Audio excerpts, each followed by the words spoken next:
Idara ya elimu katika halmashauri ya wilaya ya Kasulu mkoani Kigoma wakishirikiana na wazazi na walezi wameanza mkakati wa pamoja kuhakikisha wanafunzi wa sekondari wanasoma masomo ya sayansi kwa bidii na kufikia adhma ya kupata wataalamu wengi kufuatia kupungua wanafunzi wanaosoma masomo hayo na wengine kuacha kabisa. Kutoka wilayani Kasulu mkoani Kigoma, huyu hapa ni Kadislaus Ezekiel na taarifa zaidi. Kuhamasisha wanafunzi kusoma masomo ya sayansi unaanza na wazazi na walezi kwa kila shule kuhakikisha wanakuwa bega kwa bega pamoja na walimu kuhamasisha mwamko wa masomo hayo. Wazazi 1000 kutoka shule 10 za mfano wanawezeshwa mbinu za kufikia malengo, ikiwa ni hatua za serikali na shirika la kuhudumia watoto ulimwenguni UNICEF kuona taaluma ya sayansi inakuwa kwa kasi. Inawezekana mwaka 2030 na 40 wanasayansi wakawa wachache, na nchi taifa linapokosa wanasayansi maana yake taifa limeuzwa. Na ndio maana sasa nguvu zote zimewekwa kwenye masomo ya sayansi.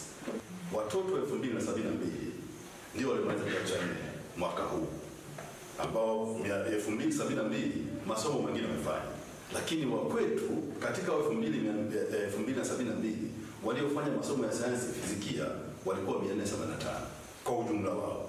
Ndani ya 475 ukiangalia wasichana hawafiki 100. Kwa sisi kama wazazi tukawatie heshima watoto wetu kwamba waweze kupenda masomo ya sayansi kwa maana ya biology, chemistry, fizikia, lakini pia wapende na masomo ya hesabu.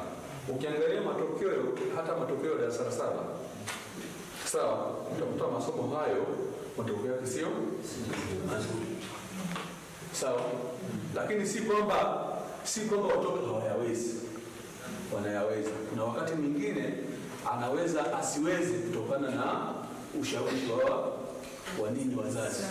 Hata hivyo, moja ya changamoto inayowakabili wanafunzi ni matukio ya ukatili ambayo jeshi la polisi linasisitiza wazazi kuchukua hatua za kisheria kwa wanaofanya matukio hayo. Maana ukatili sio kwamba anafanywa tu shuleni au wapi, unaanzia hata nyumbani. Sawa, mtoto saizi wanawitiwa, wanabakwa, lakini watu wananyamaza kimya. Mtoto anapewa mimba ndio anaanza form 1 amepewa mimba. Alafu nataka kulimaliza kimya huko nyumbani. Hapana, hilo ni kosa.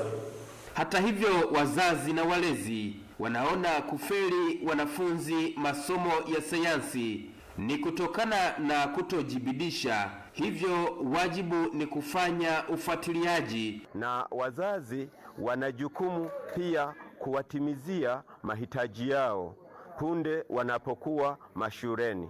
Kwa hiyo hizo zote ni jukumu za wazazi, lakini vile vile wanao wajibu wa kuhakikisha wanaangalia usalama wa watoto wao wa kike.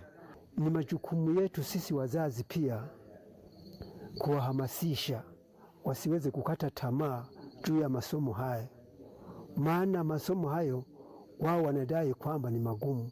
Kutoka hapa wilayani Kasulu mkoani Kigoma, mimi ni Kadislaus Ezekiel. Wananchi walio